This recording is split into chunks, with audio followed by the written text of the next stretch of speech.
Wastelanders!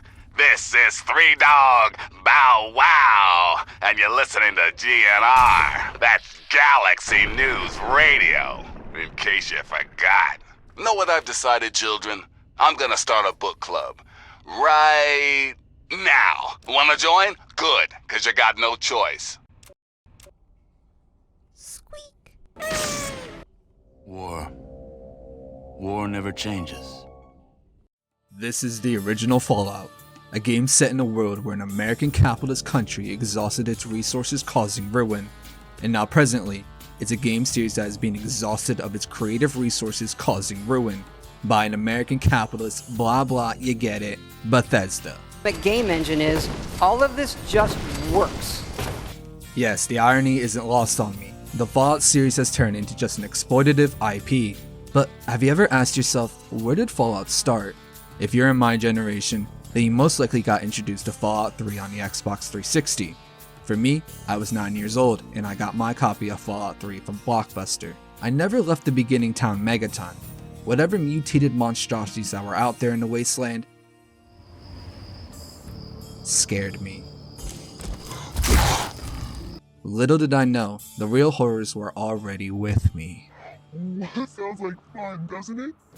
Now, to those of you who are curious about Fallout 1, it's an isometric turn-based RPG developed by Interplay Studios. Most notably, the creator of Fallout himself, Tim Kaine. He started work on the game as a side project during his free time.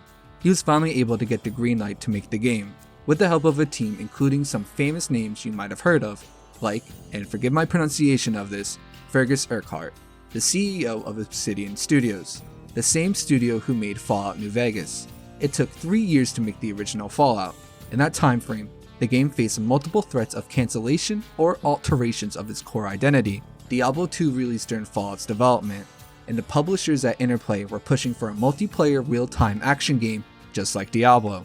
Thankfully, Fallout 1 released in 1998 and kept its original identity as an open-world RPG with the aim of player freedom. This concludes our history lesson, so let's go ahead and try to launch this game. And I hope you guys are a fan of 640p resolution. Don't worry, I have a fix. Head on over to the ModDB to the Fallout Fix mod. With it, you can now play the game in full, glorious widescreen. Make sure to save often as well. This game is known for your save files getting corrupted completely randomly, and you'll lose a couple hours of progress as well. You also have two options too for when you're installing this patch. You have the Purist Fix, which just patches the game and alters nothing. Then you have the added changes options. These change small things like making your companions have unique models instead of looking like every other gay YMCA biker. Also, there's some nice tweaks being added, like you can surgically improve your charisma stat at the Brotherhood bunker. I recommend the latter of these two choices. Once you have it installed, it's time to start a new game.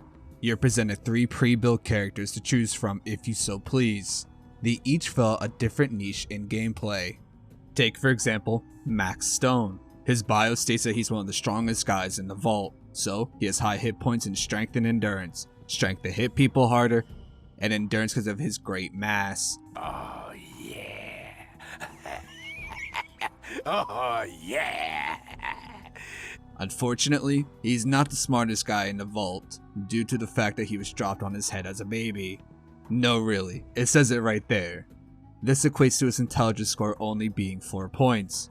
These 3 words you see on screen right now are part of your character's special. Strength is how strong you are, how much damage you do with melee weapons. Perception, how well you can see. Can you actually hit enemies with your ranged attacks? Endurance, your character's physical well-being. That's how much HP you have and your other natural resistances like poison. Charisma, how likable you are. This affects your ability to persuade people, like and subscribe, and how well you can haggle. Intelligence, pretty self-explanatory. It's arguably one of the most important attributes in the game. With a high intelligence character, you'll be able to hack more computers and have more knowledgeable dialogue choices when talking to NPCs. Agility is your speed, the most important attribute in the game. This affects how many action points you get in combat, and you're gonna need all the action points you can get. Luck, how lucky you are. This affects your critical chance, your special random encounters, and other small things. You've probably noticed that Fallout's visuals haven't aged the best. It takes place in an all 2D background with sprites. Really impressive sprites, but when everyone looks the same and doesn't have a face, you're bound to get into some mix-ups. That isn't the same with the 2D backgrounds though. I've never got lost and I always knew where I was thanks to the unique design. Like, oh, this is a market judging by all the shop signs. And this is a church because of all the crazy Scientologists. And this is... I don't know what this is. I am no villain. You have no idea what I or The Unity is about. And these places aren't just here for their looks. You'll be able to interact with objects in a world with a unique set of skills at your disposal. A couple examples. See those computers? You can use your science skill on them. Lock doors? Use your lockpick skill. Same logic goes with combat as well. Want to use highly advanced plasma rifles? Tag energy weapons at the start and watch your foes melt. Wait, that's a terrible idea. You don't even get an energy weapon until halfway through this game. Instead, tag small guns or melee. Small guns to shoot enemies with good old ballistics. Melee so you can launch enemies across the screen. Then tag barter because it's just overpowered. Look at this price difference here for this set of armor. That's a 73% discount right there, if I did my math right. And the last part is optional starting perks. These are here for better roleplay and min-maxing. If you don't know what to pick, take Gifted and Small Frame. The downsides are only there in the early game and you get 7 points of agility for free. And with everything set, let's begin our journey in this wasteland. You're here. Good. That guy was the Overseer. He gives us our first goal in the game. Find a water chip for your vault. Welcome to Tutorial Cave, or as I like to call it, the Rat Rave Cave.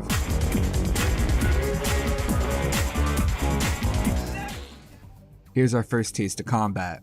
You and your enemies each get a turn to use a set amount of action points, or AP for short.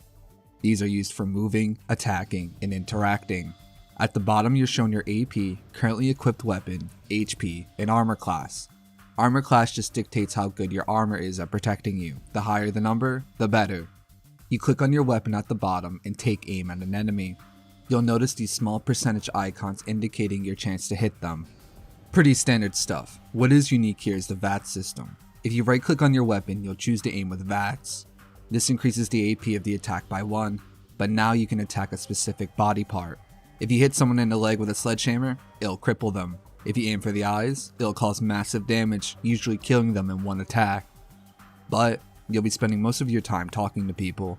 Conversations with people is dynamic. You're not just mashing a button waiting for a quest to be added to your Pip-Boy. Depending on your special score, your dialogue can vary. You could be a smarty pants teaching farmers about crop rotation, or have the intelligence of Tarzan and just grunt at people. You'll eventually be crying because you'll be underleveled. Since you can't communicate with people, they won't give you their side quest. 90% of this game is doing side quest. Before you start to roll your eyes from all your memories killing Mirelurks, I just want to say, I don't feel like the term side quest is appropriate to the quest design in Fallout. Every location you visit is going to have a quest associated with it. You can have something simple as go murder my ex-wife because she took the kids in a divorce, or, on a more grander side, condemning a town to death by stealing their only source of clean drinking water. Don't worry, they're all basically zombies there anyway. I'm gonna eat you up and be singing that happy tummy song. I got that happy tummy. You'll be traveling to these places from an overworld screen. Its design is something similar to Final Fantasy. You can click anywhere on the map and you'll move in that direction. If you already know a location, then it'll appear labeled on the right of your screen. You can use these to automatically start traveling to that location. And just like Final Fantasy, you'll be interrupted by random encounters. These aren't always enemies. These could be traitors, falling rocks, or maybe a UFO with an alien blaster on it. Good luck hitting anything with it though if you don't have the required skill associated with it. You'll need to raise that skill when you level up. I recommend when you level up that you specialize your character into a skill like being good at throwing or using big guns. Every third level you can choose a perk. These can offer some cool benefits like having a mysterious stranger show up to help you, or being completely useless like seeing one tile further on the world map. For my first playthrough, my character was good at small guns, then changed to energy weapons later on. His name was Xander. He was supposed to be my wasteland hero, righting wrongs and punishing evildoers. One fateful evening, I was bartering with the sheriff of Junktown. His name was Killian.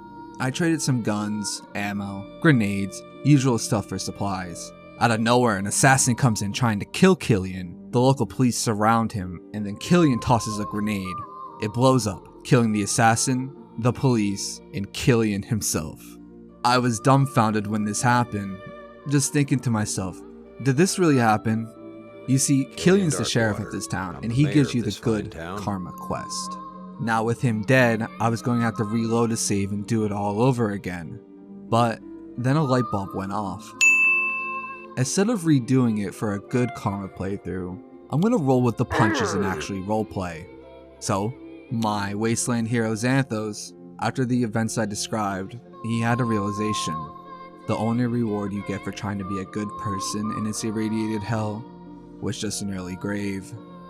I'm not that kind of girl, mister. Go find a Brahma or something. He only needed to look out for himself, because he was the only person he could rely on. Fallout's story is your story. It asks you this question: who do you want to be in this world? I tried playing a hero, but he turned out to be a villain. He went on to perform high-profile assassinations, Kill the High Priestess Jane. work with a mob boss, and in the end, he became a super mutant. And let me finally talk about them. So over the course of your journey, you're going to find super mutants. They're big, they're ugly, and they're going to kill you in one hit. The darkness of the afterlife is all that awaits you now. May you find more peace in that world than you found in this one. It's all quite glorious, I assure you. The mutants' agenda is to kidnap everybody in the wasteland and turn them into mutants. They're being led by this thing, the Master. This is your story. How you accomplish the task of defeating mutants and their leader is up to you. You can go to war with them, sneak into their headquarters and detonate a bomb, join them even, and even more. It all ends the same, with our character being exiled from their home. Is Fallout 1 worth playing today? Yes, absolutely it is. Once you get past the data visuals, you have a true original gem of an experience. No other game has ever captured Fallout 1's bleak atmosphere and player freedom. The music, the setting, the sprites of the characters, the talking heads. What the bloody hell are you doing here? It all shouldn't work together this well. But it does. It does in such a believable way you'll forget you're playing a game. I think the word I'm looking for is immersive. This is an immersive RPG that is one of its kind. There are its imitators and spiritual successors like Wasteland 3, but it just doesn't have the same spirit as Fallout 1. I hope I was able to convince one of you to give this game a try. Till then, I'll see you guys later. But enough gloom. Cheerio, good luck, and ta-ta.